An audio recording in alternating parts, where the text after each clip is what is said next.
a la 1, a las 2 y a las 3. Vamos muteando algunas cosas. Así que gracias a todos por estar, ¿sí? Eh, Hémonos aquí a esta altura del año, ¿sí? Eh, Algunos ya tienen un poco la cara de la altura del año, pero vamos a terminar y vamos a terminar bien. Estamos ahí comentando varias cosas y varios ciclos que están algunos cerrando. Y eso es bueno, la vida tiene inicios, tiene finales y tiene finales que son necesarios, ¿sí? No, hay veces que tiene que dar finales que son necesarios. Así que estamos contentos por eso. Y siempre yo pido que haya una bulla en vivo, haya un aplauso para que crean que no son una alucinación mía. Aplaudan y que se sepa que estamos en vivo, sí, estamos en vivo tanto en persona en 3D, como digo yo, y en 2D tenemos gente ahí vía web que nos está acompañando, ¿sí? Enos aquí en otro capítulo de Guía para la Vida, si suena bebé, guagua, como decimos nosotros en Chile, porque estamos en vivo. Hoy día vamos a hablar de varias cosas, vamos a hablar de por qué los autos japoneses le ganaron al auto americano y tiene relación con que por qué la gente se endeuda, ¿sí? Y también tiene la relación eh, con por qué uno cuando va a postular un trabajo le hacen una entrevista psicológica. Un tema interesante. ¿Nunca han pensado eso? ¿Por qué uno tiene que ir a una entrevista donde a uno le preguntan cosas de la vida privada que tiene que ver eso con el trabajo? Y hoy día vamos a ver cuál es la relación, ¿sí? Y vamos yendo por partes. A mí me gustan mucho los autos y no voy a dar mucho lata con eso. Hay una fecha del Rally Mundial aquí en mi ciudad, en Concepción, y evidentemente fuimos a verla, ¿sí? Además, hemos pensado que vamos a hacer un retiro de hombres todos los años, en la misma fecha del rally, en el cerro. Eh, y va a ser muy interesante. Justo va a pasar de que, bueno, va a haber otra cosa ahí, pero eso ya no lo vemos nosotros. Eso estaba de Dios, estaba de Dios. Em, Así que pasa lo siguiente. Eran los años, por ejemplo, 60, 70, y ustedes no sé si se acuerdan, esos tremendos vehículos como el que sale Toretto al final de Rápido y Furioso, ese auto gigantesco negro, ¿sí? Unos motores gigantescos que al tipo así, el de la bencinera de la estación de servicio, mejor vivía adentro, unos motores gigantes que gastaban un montón. Y por mucho ellos, eso se llamaban los muscle cars, ¿sí? Eran autos muy potentes. Eh, y pasaba que con el tema de los muscle cars, por muchos años, ese tipo de auto era el rey en los piques de velocidad. Pasan los años, avanza la tecnología y aparecen unos pequeños autos japoneses, ¿sí? Con mucho menos motor, ¿sí? Pero tiene una cosa que se llama control de tracción. Tiran con las cuatro ruedas al mismo tiempo. Y empieza a pasar una cosa que la gente no sabía. Los autos antiguos tenían mucha potencia, pero no podían controlarla. Es más, hasta el día de hoy ustedes ven que tenían atrás unos neumáticos muy anchos. Nunca pensaron por qué era eso, ¿no? ¿Por qué tenían los neumáticos más anchos atrás y más angostos adelante? Era porque la potencia era tanta que si no pasaba eso, el auto empezaba a cabecear, ¿sí? Incluso hay video en internet de gente que el auto se le fue, se le levantó así como si fuera un caballo y chocó, ¿no? Era la manera para controlar tanta potencia. Y después vienen estos autos más pequeños, pero que tenían tracción a las cuatro ruedas y que tenían control de tracción. Es decir, que la rueda rodaba, pero no patinaba, no perdía potencia en eso. Y empezaron a pasar cosas, y de eso, muy llamativas, y de eso hay miles de videos en internet, de que autos mucho más pequeños y más potentes empezaron a ganarle a estas tremendas bestias, ¿sí? Que por años fueron los reyes de la carretera y que lamentablemente es una área que está muriendo ya, muchos Mastercard ya lo están, las compañías lo están finiquitando porque estamos en otra era, ¿sí? Y eso tiene que ver con la vida, que ustedes no lo crean. Les dije que tenía que ver con las deudas, ¿sí? ¿Por qué creen ustedes que la gente se endeuda? O sea, tú sabes que ganas tanto, que ganáis 10, pero vas y gastas 14. ¿Por qué pasará eso? Tuvimos hace poco en el Cyber Day, ¿sí? La gente vuelta loca comprando cosas. ¿Por qué cree? Porque somos humanos y tenemos algo llamado deseo. Un aplauso, muy bien, pero qué buen análisis. Digno de una facultad de filosofía, ¿sí? Pero donde enseñan y no adoctrinen, pero eso da para otro análisis. Muy bien, sí. Tiene que ver con eso, los humanos tenemos deseo. Los humanos tenemos deseo. Eh, Está relacionado, pero sucede lo siguiente: los humanos, como dijo un autor, no somos no somos seres racionales que sentimos. Somos seres sintientes que pensamos. Eso lo dijo Antonio Damasio, que es un gran neurocientífico. ¿Sí? En el fondo tiene que ver con eso. Los humanos somos, como se dice, somos sintientes y aparte pensamos. En general, todas las personas que son expertas en el tema de las deudas, lo que te dicen que lo que tú necesitas tener es control emocional. Porque ¿cómo juega el sistema para que compre? Oferta, ¿sí? ¿Y en qué colores dice oferta? En amarillo y en rojo, ¿sí? Grande, ¿sí? Solo por tiempo limitado te dan la ilusión de escasez. O sea, no son tantos. Después te compráis la cuestión y veis que el otro día está en barata y está a la mitad, pero te la compras. El sistema funciona así. En general, el tema de la deuda y eso tiene que ver con los expertos que trabajan en finanzas personales, tiene que ver más con temas emocionales que solamente racionales. Es más, está bastante probado que los humanos somos buenos para engañarnos nosotros mismos. ¿Sí? Decir, cuando uno se compra algo que no tiene que comprarse, ¿qué se dice a sí mismo? No lo vi hasta que lo merecí. Me lo merezco, si trabajo tanto, ¿sí? Eh, etcétera, etcétera. Esto tiene que ver con el auto, tiene que ver con la deuda, ¿sí? Y también tiene que ver con tiene que ver con lo siguiente. La entrevista de trabajo. En la entrevista de trabajo, ¿sí? A la gente se le pregunta, ¿sí? ¿Cómo son? La típica pregunta, y que mucha gente se cae, yo no entiendo por qué. eh, Dígame tres fortalezas y dígame tres debilidades. Y hay gente que a veces queda tirada, una pregunta que yo encuentro bastante sencilla, pues, pero me acuerdo de cuando hacía entrevistas de eso, la mayoría de la gente le generaba mucho problema. Ahora, las entrevistas se hacen por lo siguiente, porque lo que se ha investigado es que las personas que tienen más conciencia de lo que les pasa, de cómo son y de las cosas que sienten, funcionan mejor a nivel de rendimiento. Por eso está este otro componente que es la famosa inteligencia emocional. Como dato, porque son datos, se ha calculado de que la inteligencia, el CI puro y simple, la inteligencia de los test, diríamos, por cada punto que tú tienes sobre el promedio, paga, algunos han calculado, estiman, como $10 más mensuales. No es poco, pero tampoco mucho, ¿no? Se ha visto que si tú tienes inteligencia emocional, por cada punto más que tú tienes de inteligencia emocional, eso paga de $100 a $200 más por mes. Es alta la diferencia. Y hoy día vamos a hablar de eso, ¿sí? Vamos a hablar por qué es importante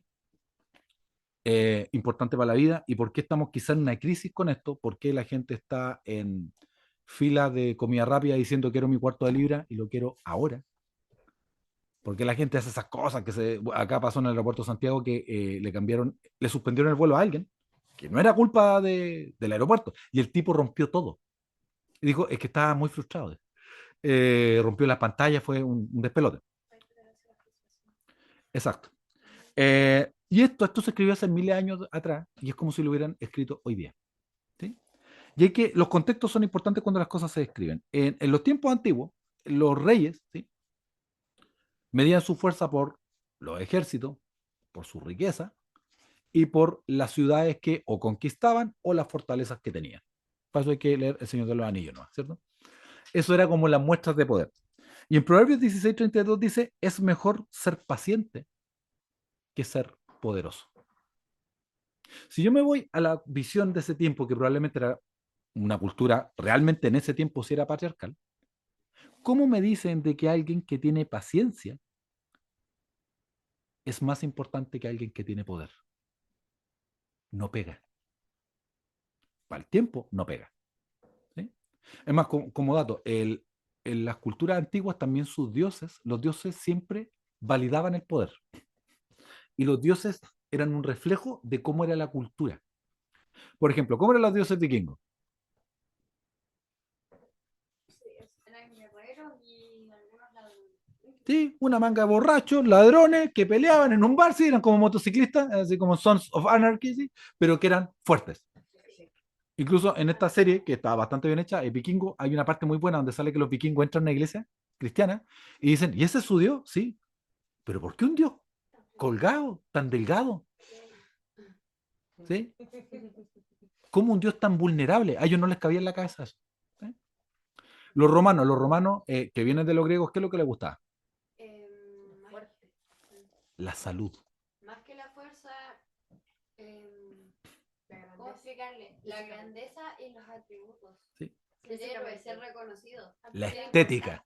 La estética, La verse bien. estética y el poder. La estética y el poder. Así eran los dioses Lo romanos. físico. Por eso El las físico, por ¿sí? eso las estatuas eran tan bonitas y perfectas. Exacto. Porque estaba la- ¿Y por qué un tema que es importante? Porque en ese tiempo era totalmente válido y moral que para una pandemia, si se enfermaba tu papá o tu hijo, tú lo dejabas abandonado y te ibas, porque era débil. Por eso el cristianismo ahí viene y hace un gran cambio en el siglo III, para la peste antonina, porque empieza a cuidar a los que habían quedado dejado atrás. Pero eso es otro tema, ¿sí? Pueden ahí revisar eso. ¿Por qué les digo? Porque en ese tiempo, estamos hablando de cultura antigua, la fortaleza era bien vista. Y va alguien y dice, reflexionando a la vuelta de la vida con todos los errores y aciertos que había cometido, que es más importante ser paciente que ser poderoso. Y después dice, mejor es dominarse a sí mismo que conquistar una ciudad. ¿Quién te aplaude por dominarte a ti mismo? Yo lo ratifico, o sea, lo grafico de la siguiente manera. No sé si alguna vez te han pagado una deuda, ¿sí? Me acuerdo de una vez yo tenía una deuda, no era tan una gran cosa, pero entre lo hijo y todo había pasado. Yo esperé, junté dinero y fue a pagarla toda. ¿Sí? Fui al banco, el tipo ni me agarró, me dijo, no, no, eso no se ve acá, se ve en otro lado. Voy, espero, me siento, un lugar impresentable, una oficina que parecía así como The Office, ¿sí? Ahí estaba Michael Scott al fondo, uno estuvo fluorescente, una alfombra ya, pero desgastada. Me atiende una señora, como así súper desmotivada. Llegué y pagué todo. No me dieron ni las gracias, po. Entonces, yo me acuerdo cuando salí, pensaba, si yo voy e irresponsablemente me compro un teléfono por este dinero, el mundo te aplaude. Pero si vas y te controlas y pagas lo que tu responsabilidad es, como que nadie te aplaude, como que no hay un reforzamiento para eso. Y él con su deber Es cumple. algo interno, no externo. Exacto. Y ese gran filósofo que era para otro, se llama Soren Kierkegaard, ¿sí? Lo puedes leer, decía que el ser humano tenía que pasar de ser un hombre estético a una persona ética. ¿Sí? El padre del existencialismo y más encima Soren Kierkegaard había estudiado para ser pastor. ¿Sí? El padre, un escandinavo. Y aquí una pregunta, ¿qué tan pacientes somos? ¿O qué tan pacientes son ustedes?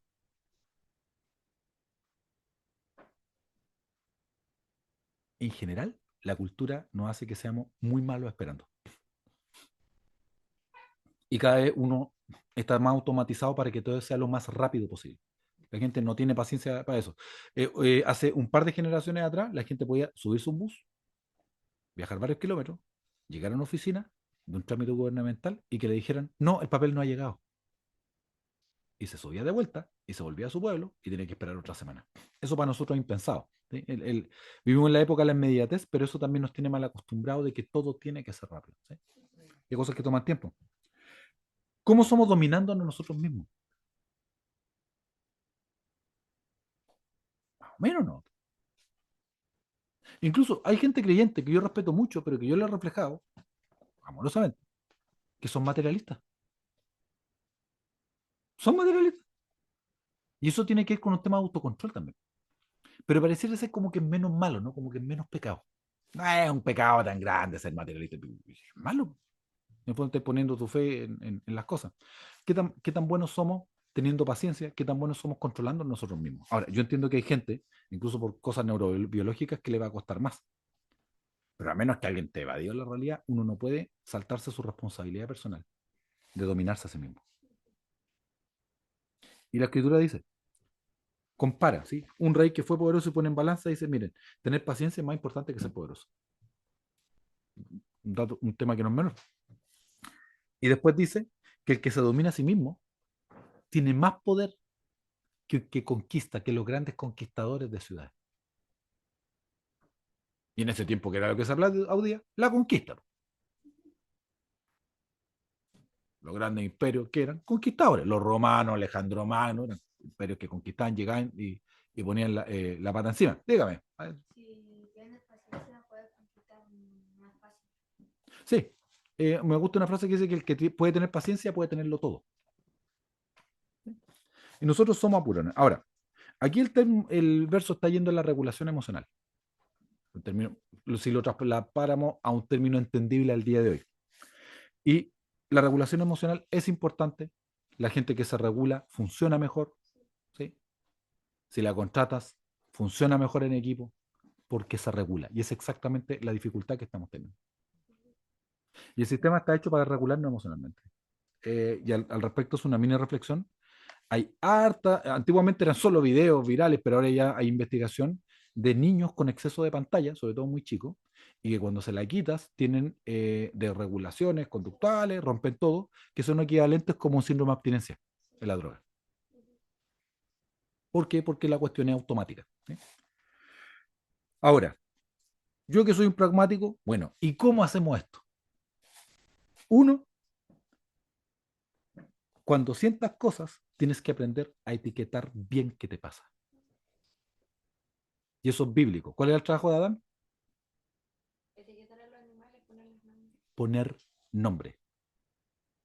¿Por qué le hace trabajo? Porque parece que es importante etiquetar las cosas. ¿Sí? Ponerle nombre. Hay que ponerle nombre a las cosas, hay que ponerle nombre a lo que sentimos. ¿Sí? Porque cuando no tienes muchas palabras para etiquetar lo que te pasa, la emoción siempre te va a inundar. Está probado que la gente que tiene más palabras para etiquetar lo que siente vive mejor, ordena el mundo mejor. Está probado que la gente que, por ejemplo, es ansiosa y después tiene más palabras para etiquetar lo que siente, la ansiedad disminuye solo por etiquetar lo que siente.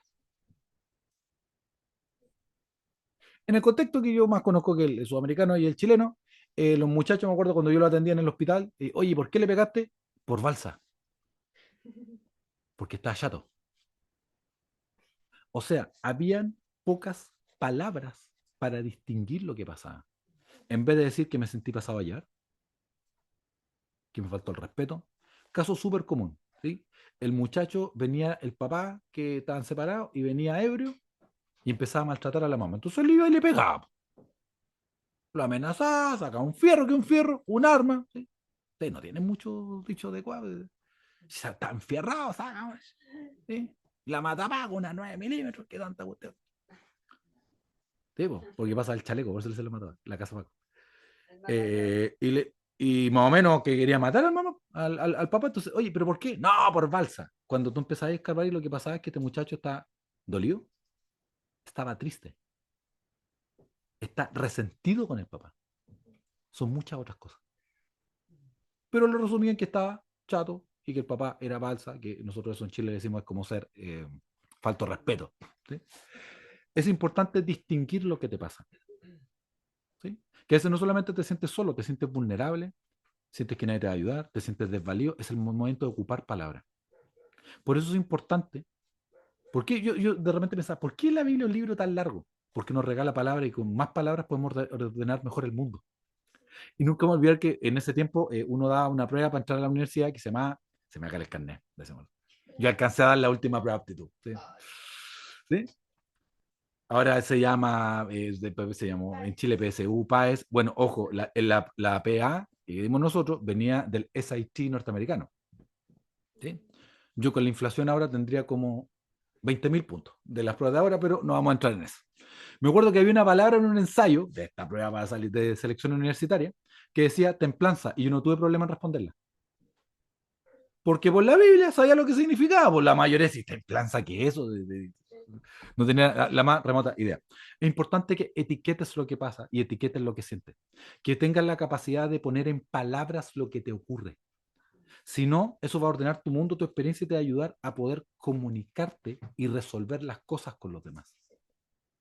Pero si no tienes esa capacidad, la gente siempre va a tener que andar tratando de adivinar lo que te ocurre. ¿Sí? Otra cosa, si estás desregulado emocionalmente, date un tiempo y date una pausa. No tienes que resolverlo todo ahora. Estás enojado, sale a dar una vuelta. En general, la gente muy descontrolada tiene que discutir y corto. ¿Sí? Ustedes saben de que en general las parejas que... las buenas parejas también discuten, dice la evidencia. Su tema es cómo encuadran la discusión, que se tratan con respeto y que logren llegar a acuerdos. Y cómo reparan el daño si hay algún daño. Pero uno tiene que tener la capacidad para poner las cosas en palabras. Tiene que tomarse pausa. Las buenas parejas discuten corto. Porque seamos súper honestos. Si alguien, no sé, tiene un doctorado en no sé qué cosa, ¿cachai? Y está discutiendo, supongamos en un contexto de un matrimonio con su mujer, y lleva una hora discutiendo, ¿sí? Y se da cuenta que está equivocado. ¿Qué creen que va a hacer? Morir con las botas puestas, lo que lloré. O sea, si lleváis una hora discutiendo, no te vayas a retractar ahora. Yo no conozco a nadie, por muy evolucionado que diga, ¿sabes qué? Con Ciudadano, tienes razón, me equivoqué. Nadie hace eso. ¿Sí? Date tiempo y date pausa. No tienes que responderle a toda hora, no tienes que comentarle a todo el mundo, no tienes que responderle a todo el mundo. ¿Sí? Alguien hizo como los mandamientos para postear, que es como, es buena onda, es necesario, es claro, y si no, no lo hagáis. ¿Sí? Porque de repente hay gente que postea cuestiones que uno no dice, ¿sí? Incluso hay memes de eso, de gente que a veces te postea para puro llevarte la contra, de gente que no la veía hace años y no estoy de acuerdo, y nadie la había preguntado. Eh, para regulación emocional tienes que darte tiempo y darte pausas. Lo otro, trabaja tus emociones, requiere tiempo. ¿Sí? Pero si no siembras en eso, no vas a cosechar bien. Y hay personas que se desregulan, los que explotan hacia afuera, y hay gente que se desregula hacia adentro, son los que se aíslan. Y ninguna de las dos cosas buenas. Y lo otro, si no quieres estar tan sobrecargado, tan irritable, mira, el gran predicador, ustedes después lo pueden buscar, Charles Spurgeon dijo, a veces lo más espiritual que puede hacer alguien es tomarse una siesta. Si alguien está cansado, con el azúcar baja, mal comido, mal hidratado, va a andar mal. ¿Sí? Es más, para los que tenemos hijos, de repente uno va de viaje, si te lo puedes permitir en auto, y llega un momento donde todos tus hijos empiezan como a micar, endemoniar. Así, ¡ah! Empieza como una cosa. Pero no es que estén enchamicados, es que tienen hambre. Al menos los míos son así. Y uno pasa, comen, ¡pum! Se le pasan todos los problemas. Entonces, también evita el desgaste. Porque a veces lo que necesitas es una buena noche de sueño, necesitas reponerte. Ojo, necesitas simplificar tu vida, necesitas ordenar tu vida, porque si no, siempre vas a vivir al límite. ¿Sí? Y en la vida vamos a tener que regularnos. Y regularse el trabajo está probado que consume energía. ¿Sí? Y animarte a veces en algunas cosas a vivir una vida más minimalista desde la perspectiva de tener una vida más simple y no tan complicada. A veces en eso implica, a veces, amorosamente decirle a algunas personas que no, a veces implica hacer menos. ¿Sí? Y esto es como una sana autocrítica. A veces en la iglesia se siente como que la gente va a que le pidan más cosas. Y yo estoy en contra de eso. Uno debería animar a la gente a que haga menos, pero haga más de lo que realmente vale la pena. No que haga 20 o 30 cosas más, sino que de las 800 que hace, corte la mitad que a veces no le aportan nada y haga menos cosas, pero mejor. Y para eso, un ejemplo que no siempre son los más felices, pero de la industria. Steve Jobs, el gran genio, pésimo padre, pero persona que trabajó en Apple, ¿sí?